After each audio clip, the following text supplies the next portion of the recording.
Dağların yücesinde ateş yanar.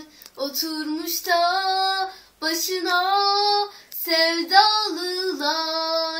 Gün gelir kahve savrulur. Cemo ovaya inende yar yar yar yar. Alnında yıldızlı bere, elinde mavzeriyle çıkıp Dersim dağlarında türkü söylemek var ya.